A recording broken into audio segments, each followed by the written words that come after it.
こんにちは、キヌドーフです。今日はフランスの、ワクチンについてお伝えしたいと思います。ちょうど昨日今日何日でしたっけ、7月の12日にマクロン大統領から、ワクチンについての発表がありました。今後ワクチンの証明書がない証明書か、PCR 検査の陰性証明書がないと入れないお店が増えてくると思います。なので昨日そのマクロン大統領の発表があった後は、ワクチンの予約したい人がいっぱいになって、予約サイトが、パンクしそうな勢いでした。で私はもう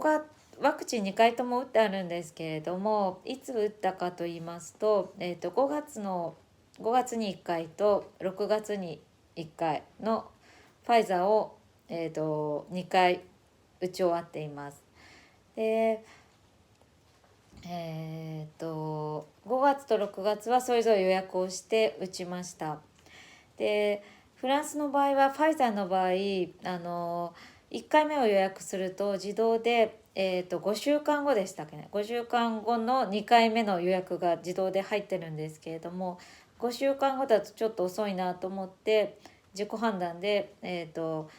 回目自動セットになっているのはキャンセルして、2回目個別で取りました。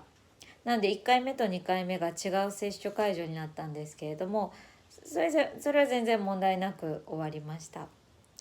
で皆さん気になるのが副反応だと思うんですけれども、副反応は1回目が腕の痛みと眠気がありました。で腕の痛みはどれぐらいかというと、1日目は大丈夫だったんですけれども、2日目は腕がちょっと上がらないぐらいの痛みで、お風呂も入れなかったです。で1回目と2回目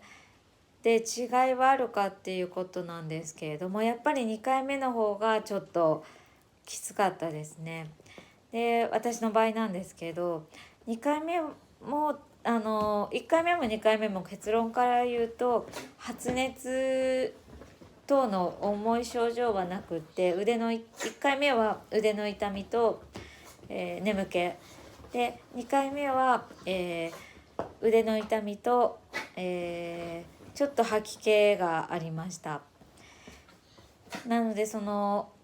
ごいもう痛くて動けないっていうことはなかったです。で1回目も2回目もパラセタモールを飲んでワクチンを打ちました。それが関係あるのかどうかはちょっとわからないんですけれども、そのせいか私の免疫の問題なのか、あまりひどい副作用はなかったです。今後海外へ行かれるフランスから海外へ行く際も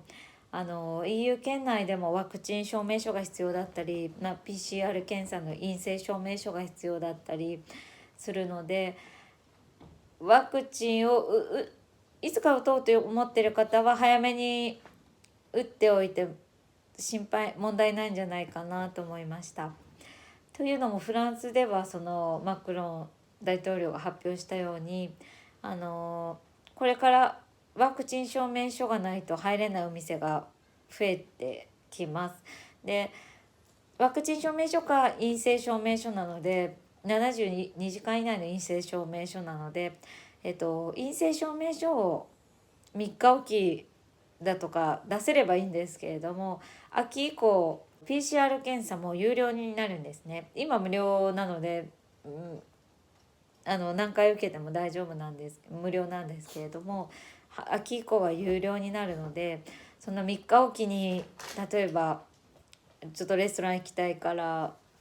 だとかショッピングモール行きたいから頻繁に受けるってなると結構出費がかさむので、実際問題ワクチンがないと行けるところが少なくなります。でそのやり方についてどうなんだっていうのは今問題となっているので、もしかしたら変わるかもしれないですが、昨日のマクロン大統領の発表ではワクチン接種を進めていく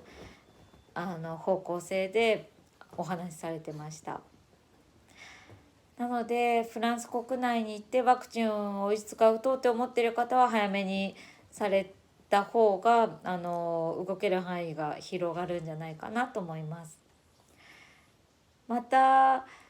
私が知ってることはこのぐらいなんですけれども、何か質問等あればコメント欄で教えてください。それではまた。